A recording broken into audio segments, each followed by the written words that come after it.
Hello everyone, आज हम बात करने वाले हैं गॉस लॉ के बारे में।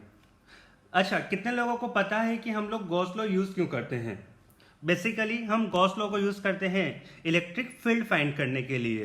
It is used to find electric field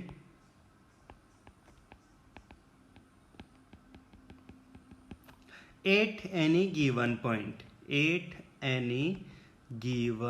point. किसी भी पॉइंट पे इलेक्ट्रिक फील्ड फाइंड करने के लिए हम लोग गॉस लॉ को यूज़ करते हैं। अच्छा, हम लोग गॉस लॉ शुरू करने से पहले एक छोटा सा क्वेश्चन करते हैं, या बेसिकली कुछ एक कॉन्सेप्ट की बात करते हैं।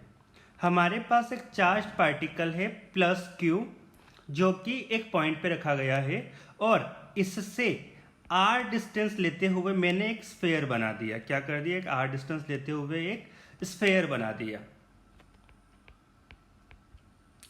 क्या कोई मुझे बता सकता है कि इस प्लस क्यू से आर डिस्टेंस पे इलेक्ट्रिक फील्ड कितना होगा? ये बात हम लोग सब जानते हैं कि एक चार्ज पार्टिकल की वजह से electric field at distance R will be 1/4 pi epsilon not Q upon are square. ये इलेक्ट्रिक फील्ड अपने को सबको पता है। ओके, अच्छा, जल्दी से इस स्फेयर के थ्रू मुझे फ्लक्स बताओ, इलेक्ट्रिक फ्लक्स कितना होगा? तो हम लिखेंगे electric flux is given bye integral of E dot d A vector. Okay, integral of E dot d A vector. अच्छा, यहाँ पे मैंने पूरे स्फेयर के लिए या एक क्लोज्ड सरफेस के लिए करना है, इसलिए इंटीग्रेशन के ऊपर सर्कल का साइन। ओके, अच्छा, चल जल्दी से, हमको इलेक्ट्रिक फील्ड पता है, तो मुझे बता इस स्फेयर के लिए डी ए क्या हो जाएगा? So phi E will be equal to, एक और बात पहले सुनो, जो इलेक्ट्रिक फील्ड है ये इस पूरे स्फेयर पे कांस्टेंट रहेगा, तो जो इलेक्ट्रिक फील्ड वाला जो टर्म है वो इंटीग्रेशन से बाहर आएगा। मैं इसको थोड़ा और अच्छे से लिख रहा हूं, E D A cos theta, dot product को हम लोगों ने हटा दिया। ओके, अब ये जो स्फेयर है इसका हम सबसे पहले डी ए वेक्टर देखते हैं। अब ये बात हम लोग क्लियरली जानते हैं कि जो सरफेस और एरिया वेक्टर होता है वो हमेशा सरफेस के परपेंडिकुलर होता है, तो मेरा डी ए वेक्टर अभी के लिए कुछ इस डायरेक्शन में होगा, किसी एक पॉइंट के लिए बात करें तो। ओके, अब इसी पॉइंट पे मेरी इलेक्ट्रिक फील्ड की हम डायरेक्शन की बात करें तो इलेक्ट्रिक फील्ड भी मेरी डी ए वेक्टर के डायरेक्शन में ही होगी। तो डी ए और ई के बीच का जो एंगल होगा थीटा, वो होगा मेरे लिए 0 डिग्री। तो यहाँ पे मेरा फ्लक्स कितना हो जाएगा? Phi E will be equal to E integration of D A. ये बात सबको समझ में आई मेरे ख्याल से? ओके, यहाँ पे इलेक्ट्रिक फील्ड हमारी थी ई इज कांस्टेंट, तो हमने क्या करा, उसको इंटीग्रेशन से बाहर ले लिया। ओके, चलो जल्दी से सारी चीज़ें सब्स्टिट्यूट करते हैं। इलेक्ट्रिक फील्ड की जगह हम लोग लिख सकते हैं 1/4 pi epsilon not Q upon are square, और integration of D A. Okay, जब मैं इस डी ए को इंटीग्रेट करूंगा पूरे सरफेस के लिए, जैसे हम इस डी ए को इंटीग्रेट करेंगे पूरे सरफेस के लिए, तो वो दे देगा मुझे surface area of the sphere. वो क्या देगा अपने को? Surface area of the sphere. So integration of D A is equals to 4 pi r square. उसको मैं यहाँ पे सब्स्टिट्यूट कर देता हूँ। So 4 pi r square. So flux is given by, यहाँ पे कौन कौन सी चीजें कैंसल आउट हो रही है वो देखते हैं हम लोग। आर स्क्वायर से आर स्क्वायर कैंसिल हुआ, 4 पाई से 4 पाई कैंसिल हुआ। मेरी टर्म क्या बची? ऊपर की तरफ बचा क्यू, नीचे की तरफ बचा एप्सिलॉन नॉट। तो जब हम इस चार्ज पार्टिकल की वजह से एक स्फेयर के थ्रू फ्लक्स निकालते हैं, तो फ्लक्स आता है मेरा Q upon epsilon not. Flux कितना आता है? Q upon epsilon not. बस यही है गॉस लॉ का स्टेटमेंट। गॉस लॉ क्या कहता है? अब हम गॉस लॉ के बारे में बात करेंगे। According to Gauss law,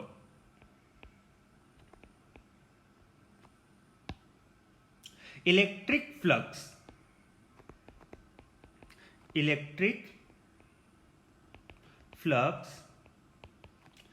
through any, जिसको हम लोग फाई ई बोलते हैं, through any closed surface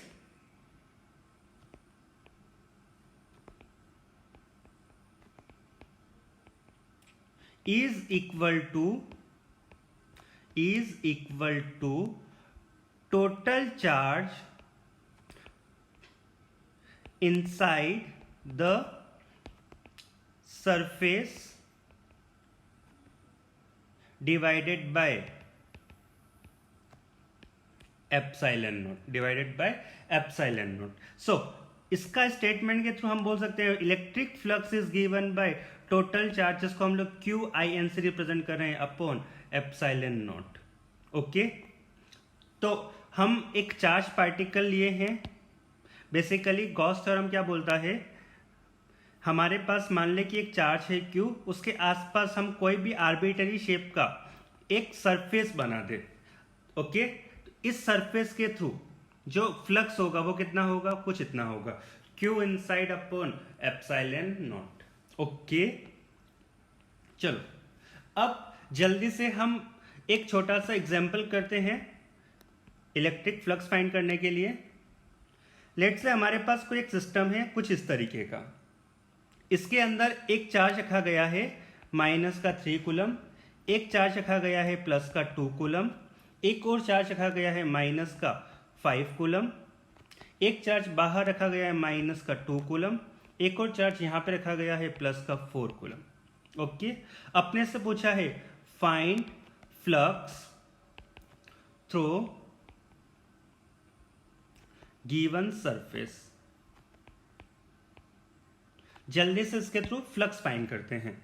सो हम फ्लक्स को लिख सकते हैं, flux is equals to total charge inside the surface upon epsilon naught. Okay, अब बता यहां पे जो सरफेस है, जो हमारा जो सरफेस बना हुआ है वो कुछ ये वाला है।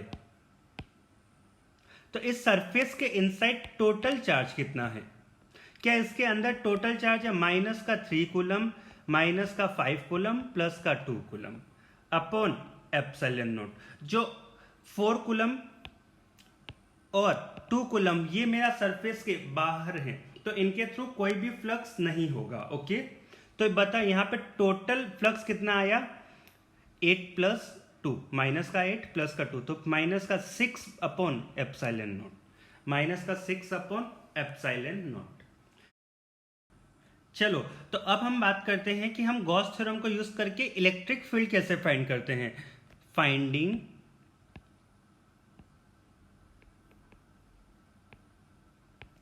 Electric field using Gauss theorem और गॉस लॉ। चलो, तो मैं इसको करने के लिए मैं सबसे पहले एक चार्ज पार्टिकल ले रहा हूं Q। ओके, और यहां पे हमारे पास कोई P पॉइंट है जो कि इस चार्ज पार्टिकल से R डिस्टेंस पे है। कितने डिस्टेंस पे है वो? R डिस्टेंस पे है। तो सबसे पहले अपने को प्रोसेस कैसे फॉलो करना है, तो सबसे पहला काम अपने को करना है इसके आसपास एक सरफेस चूज करना है। ओके, फर्स्ट सबसे पहला काम क्या है अपना, choose a appropriate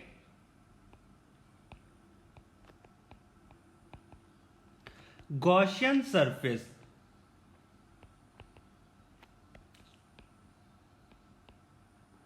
around the charge distribution।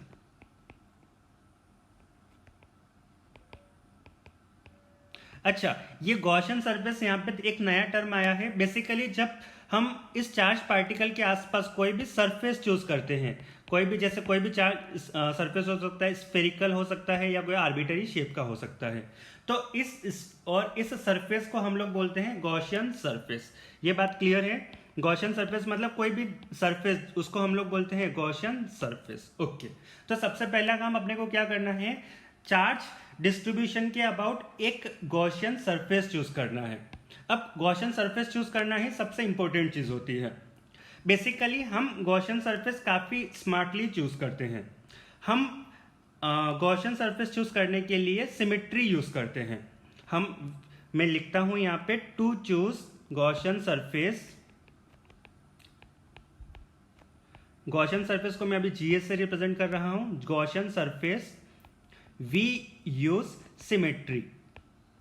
Symmetry से मेरा मतलब क्या है अभी 1 मिनट में पता चलेगा। ओके अच्छा, मान ले कि हमारा जो चार्ज डिस्ट्रीब्यूशन है वो लीनियर है, कुछ ऐसे लाइन पे रखा हुआ है। तो एक लाइन के सिमेट्रिक, इस लाइन के सिमेट्रिक हम कैसा गॉसियन सरफेस बना सकते हैं। इस लाइन, अगर चार्ज डिस्ट्रीब्यूशन लाइन है ना, लाइन चार्ज, तो इसके आसपास हमारा सिमेट्रिक गॉसियन सरफेस सिलेंडर के जैसा होगा। एक वायर को हम लोग सिलेंडर के जैसा देख सकते हैं, तो उसके आसपास हमारा गॉसियन सरफेस भी सिलेंड्रिकल होगा। ओके, एक स्फेयर के आसपास कैसा होगा, ये है हमारा स्फेयर। एक स्फेयर के आसपास जो हमारा गॉसियन सरफेस होगा वो भी स्फेरिकल होगा, जिसका सेंटर स्फेयर के सेंटर से कोइंसाइड करे। ओके, अगर इसका रेडियस अगर आर है तो ये गॉसियन सरफेस का रेडियस होगा कैपिटल आर। मैं गॉसियन सरफेस लिख रहा हूं, ये भी मेरा गॉसियन सरफेस है, ये भी अपना गॉसियन सरफेस है। ओके अच्छा, अब एक मान लें कि हमारे पास कोई एक पार्टिकल आ गया, चार्ज पार्टिकल। ओके, तो इसके आसपास भी, अब इस चार्ज पार्टिकल के आसपास सिमेट्रिक मतलब यहाँ पे भी मेरा एक स्फेयर ही बनेगा। गॉसियन सरफेस यहाँ पे भी कैसा रहेगा हमारे लिए, स्फेयर रहेगा। ओके, ये है हमारा कौन सा चार्ज, पॉइंट चार्ज। तो अपने को ये चीज ध्यान रखनी है, अगर एक स्फेयर, अच्छा स्फेयर की जगह मेरा हॉलो स्फेयर भी हो सकता है, हॉलो स्फेयर, तो उसके सिमेट्रिक हमारा गॉसियन सरफेस बनेगा स्फेरिकल। ओके, लाइन चार्ज आए तो उसके आसपास हमारा जो गॉसियन सरफेस बनेगा वो उसके सिमेट्रिकल मतलब सिलेंड्रिकल।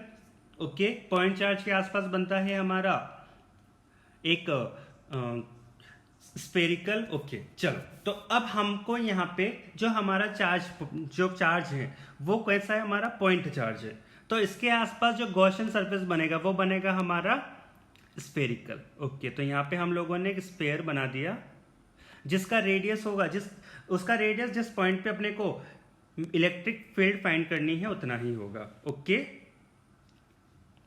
जिस पॉइंट पे अपने को इलेक्ट्रिक फील्ड फाइंड करनी है उतना ही होगा। ओके चलो, तो हमने अब गॉसियन सरफेस चूज कर लिया है। अब दूसरी बात, इसके बाद हमारा जो सेकंड पॉइंट है वो है इस गॉसियन सरफेस के इनसाइड टोटल चार्ज कितना है। सेकंड है find total charge inside Gaussian surface.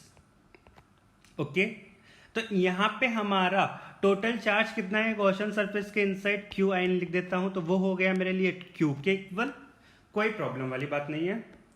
Third step, अब हम लिखेंगे, अब हम यूज करेंगे गॉस थ्योरम। गॉस थ्योरम क्या कहता है, सेकेंड, अब थर्ड पॉइंट है हमारा यूज गॉस थ्योरम। ओके, तो गॉस थ्योरम यूज करके इसके थ्रू फ्लक्स लिख देते हैं। So flux phi E is equals to Q upon epsilon naught, total charge upon epsilon naught. यहां तक अपने को कोई भी दिक्कत नहीं है। Okay, use Gauss theorem, find flux, जिसको हम अभी लिख देते हैं फाई ई। ओके, अब चौथी स्टेप हमारी थोड़ी अलग है। अब चौथी स्टेप में अपने को वापस से फ्लक्स लिखना है। फोर्थ स्टेप में find flux through Gaussian surface using, क्या यूज करना है, phi E is equals to cyclic integration of E dot d A, और जिसको बहुत लोग डी एस भी लिखते हैं, E dot d s. E तो है हमारा इलेक्ट्रिक फील्ड और ds जो है हमारा वो है area vector eight given point. Okay, और इसको हम लोग एरिया एलिमेंट भी बोल सकते हैं। ओके ठीक है, तो हम लोगों को चौथी स्टेप क्या करनी है, फ्लक्स फाइंड करना है। कैसे, integration of E dot d S करके। अब हम इस गॉसियन सरफेस के ऊपर एक छोटा सा एलिमेंट ले रहे हैं ds। ओके, इस ds का जो वेक्टर होगा वो परपेंडिकुलर टू द सरफेस होगा, तो इधर की तरफ होगा हमारे लिए ds वेक्टर। ओके, अब इस चार्ज पार्टिकल की वजह से ये जो एलिमेंट लिया गया है ds एरिया वेक्टर वाला, इसके यहाँ पे मैग्नेट इलेक्ट्रिक फील्ड की डायरेक्शन कौन सी होगी? तो यहाँ पे हम लोग जानते हैं चार्ज पार्टिकल की वजह से इलेक्ट्रिक फील्ड भी मेरी परपेंडिकुलर टू द सरफेस होगी, और हम बोल सकते हैं ds की डायरेक्शन में ही होगी। इलेक्ट्रिक फील्ड और ds वेक्टर दोनों सेम डायरेक्शन में होंगे। ओके, तो हम वापस से फ्लक्स लिखेंगे phi E is equals to integration of और cyclic integration of E dot ds vector. इसको हम लोग ओपन करेंगे डॉट प्रोडक्ट को, तो ये हो जाएगा ई ds कॉस थीटा। ओके, अब हमने यहाँ पे देखा तो बता ds और e के बीच का जो एंगल आया थीटा वो आया हमारे लिए 0 डिग्री। तो हम फ्लक्स को फाई ई को लिख सकते हैं cyclic integration of E ds, e into ds, क्योंकि cos 0 which is equals to 1। अच्छा, अब इस चार्ज पार्टिकल की वजह से, ये जो हमारा जो चार्ज पार्टिकल है इसकी वजह से क्या पूरे स्फीयर के ऊपर इलेक्ट्रिक फील्ड कांस्टेंट होगी? बिल्कुल कांस्टेंट होगी, ये बात हम ऑलरेडी जानते हैं। वो होती है हम लोगों के लिए 1/4πε0 Q/r²। ओके, सिमेट्री की वजह से हम एक बात बोल सकते हैं कि इस पूरे स्फीयर के ऊपर इस चार्ज पार्टिकल के वजह से इलेक्ट्रिक फील्ड कांस्टेंट होगी। अगर इलेक्ट्रिक फील्ड कांस्टेंट, तो यहाँ पे इंटीग्रेशन में इलेक्ट्रिक फील्ड वाला जो टर्म है वो इंटीग्रेशन से बाहर आ जाएगा। सो साइक्लिक इंटीग्रेशन ऑफ ds क्या है हमारे लिए? Area element. अब इसके बाद थोड़ा इधर की तरफ देखना। ओके, ds क्या है हमारे लिए? Area element. ओके, जब हम इस ds को जब इंटीग्रेट करेंगे तो ये आ जाएगा मेरे लिए surface area of the sphere which is 4πr²। So integration of ds is equals to area of sphere और एरिया ऑफ गॉसियन सरफेस। किसका एरिया हो जाएगा? टोटल गॉसियन सरफेस का। तो यहां पे हमारे पास गॉसियन सरफेस स्फीयर है, तो स्फीयर का एरिया, नो प्रॉब्लम। ओके, तो अब यहां से हम लोगों ने फ्लक्स निकाला, flux is equals to E into 4πr²। Okay, एक बार पहले भी हम लोग फ्लक्स निकाल चुके हैं। यहाँ पे flux is equals to Q/ε0। एक बार हम लोगों ने फ्लक्स यहाँ पे निकाल दिया। चौथी इक्वेशन, अब हमारे पांचवी स्टेप क्या है? दोनों फ्लक्स को इक्वेट करो। Equate flux from both equation. दोनों इक्वेशन से फ्लक्स निकाला, उसको इक्वेट करना है। चलो तो इक्वेट करते हैं हम लोग। तो E into 4πr² is equals to Q/ε0। यहां से बता दें कि इलेक्ट्रिक फील्ड कितना निकल के आ रहा है। इलेक्ट्रिक फील्ड आ रहा है मेरे लिए Q/4πr² इंटू एप्सिलॉन। क्या यही इलेक्ट्रिक फील्ड होता है हमारे लिए एक चार्ज पार्टिकल की वजह से? 1/4πε0 Q/r²। ओके, तो हमको ये प्रोसेस पूरा का पूरा याद रखना है। पहला काम सरफेस चूज करना है। कैसा सरफेस हम लोग चूज करेंगे? हम लोग अगर चार्ज डिस्ट्रीब्यूशन लाइन है तो सिलेंड्रिकल, स्फेरिकल है तो स्फेयर, पॉइंट चार्ज है तो स्फेयर। ओके, सेकेंड स्टेप, जो हमने गॉसियन सरफेस चूज किया उसके अंदर टोटल चार्ज। गॉसियन सरफेस हमारा स्फेयर था तो स्फेयर के अंदर का total charge. Third step, Gauss theorem use करके फ्लक्स फाइंड करो। फोर्थ स्टेप, फ्लक्स फिर से फाइंड करो। कैसे? Phi E is equals to integration of E dot ds लिख के। ओके, फिफ्थ स्टेप, दोनों फ्लक्स को इक्वल करना है। ये हमारी 5 स्टेप्स है। इन 5 स्टेप के थ्रू हमको पूरी की पूरी प्रोसेस को सॉल्व करना है। ओके, चलो तो अब हम फाइंड करते हैं electric field due to infinite linear charge distribution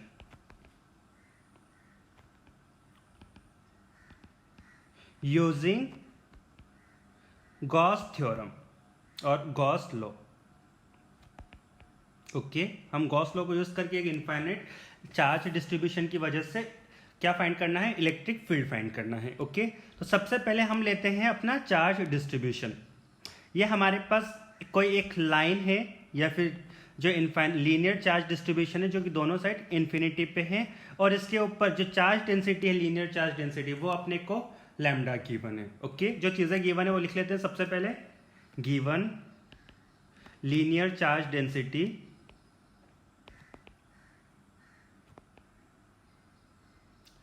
lambda. Okay अपने को फाइंड करना है इलेक्ट्रिक फील्ड किसी पॉइंट पे जो कि इसके सेंटर से स्मॉल r डिस्टेंस पे है। ओके चलो तो हम इस प्रोसेस, अब यहाँ पे अपने को क्लियर है गॉस थ्योरम यूज करना है, कैसे करना है वो चीज भी अपने को क्लियर है। सबसे पहला काम, इस लाइन चार्ज के आसपास एक गॉसियन सरफेस बना। सबसे पहली स्टेप, मेक गॉसियन सरफेस। कैसी गॉसियन सरफेस बनेगी एक लाइन चार्ज की वजह से, एक सिलेंड्रिकल। ओके ये हमने यहां पे से सिलेंड्रिकल गॉसियन सरफेस बना दी। ओके ठीक है, और इस सिलेंडर का जो रेडियस है वो हमने लिया है r, और सिलेंडर का जो लेंथ है वो हमने लिया है l। Okay make Gaussian surface, और make Gaussian surface, cylindrical Gaussian surface लिखना चाहिए, make cylindrical Gaussian surface of radius r and length l। ये काम कर लिया हमने। चलो अब second step, total charge. Total charge inside Gaussian surface, inside Gaussian surface. बता कितना होगा यहाँ पे टोटल चार्ज, जिसको हम लोगों ने लिखा है Q इन से, विच इज इक्वल्स टू, यहाँ पे देख हमारा जो टोटल चार्ज, जितना वायर इस गॉसियन सरफेस के अंदर होगा, जितना वायर इस गॉसियन सरफेस के अंदर होगा, मतलब यहां से यहां तक का, उतना ही चार्ज हमारा गॉसियन सरफेस के इनसाइड होगा। ये बात क्लियर है? ओके चल, तो लाइन चार्ज डिस्ट्रीब्यूशन अपने को गिवन है लैम्डा। सो हम लैम्डा को लिख सकते हैं क्या इस तरीके से, लैम्डा इज इक्वल्स टू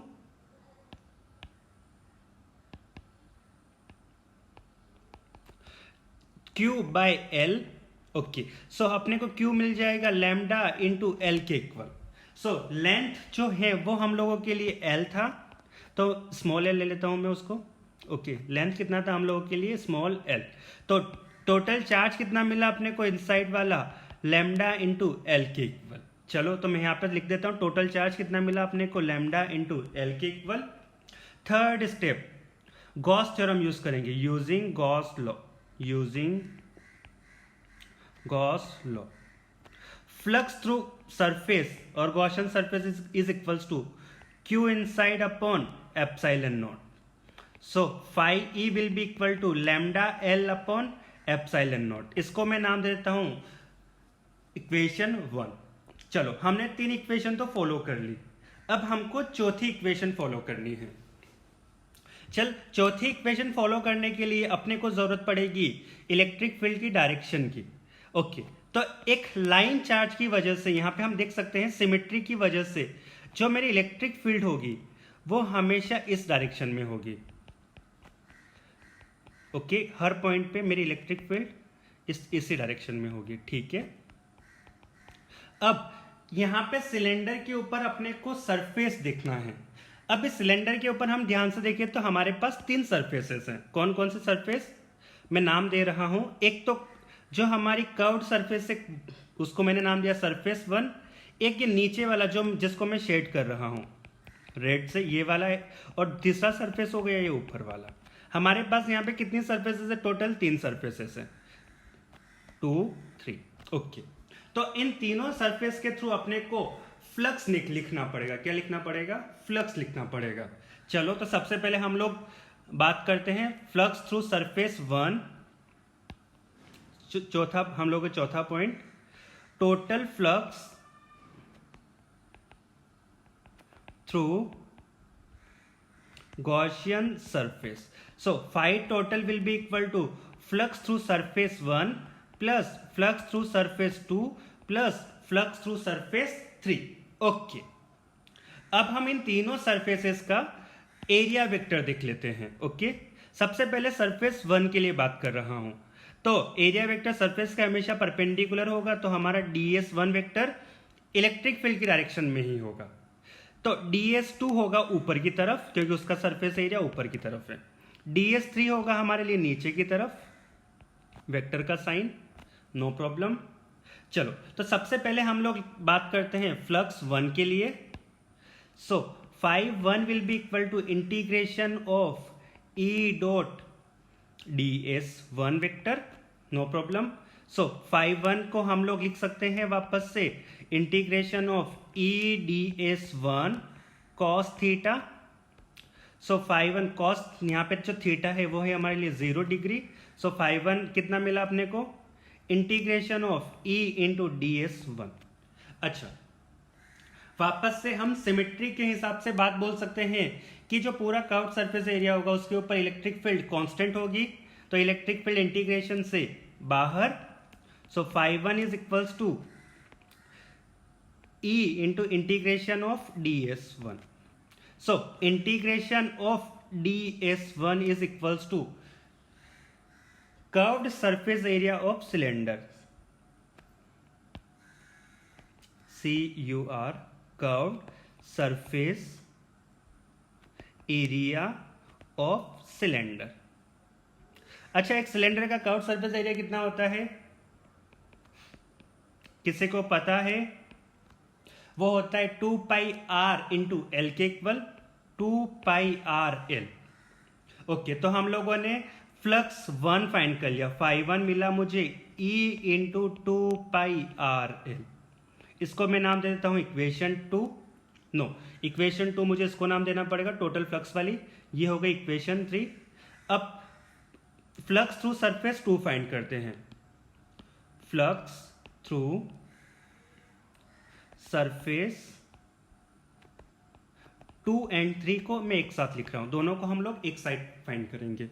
तो सबसे पहले हम लोग phi 2 को हम वापस लिखेंगे integration of E dot ds2 vector.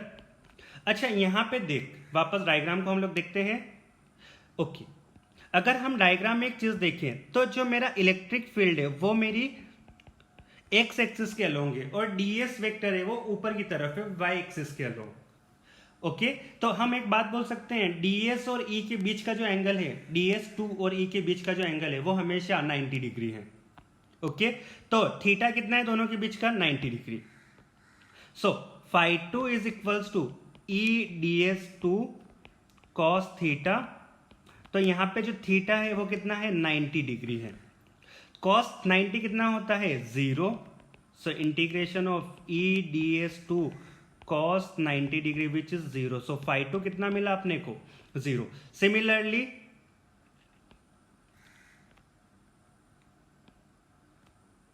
Spelling mistake,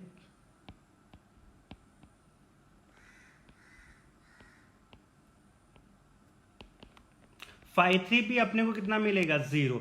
since angle between E vector and ds और एरिया वेक्टर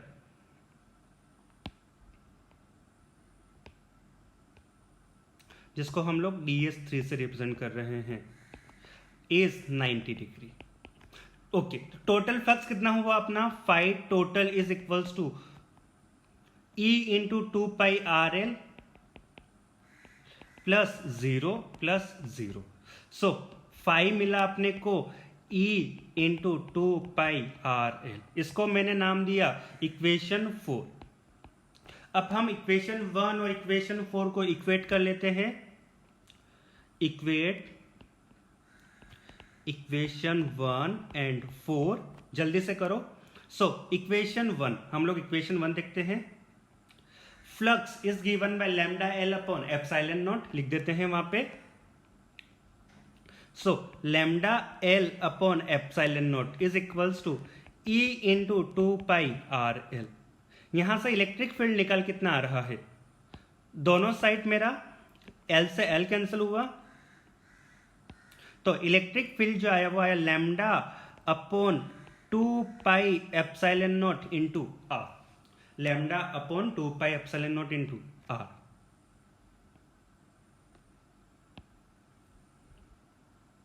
इलेक्ट्रिक फील्ड आया मेरा lambda upon 2πε0 into r. Okay, हमारा काम का रिजल्ट है।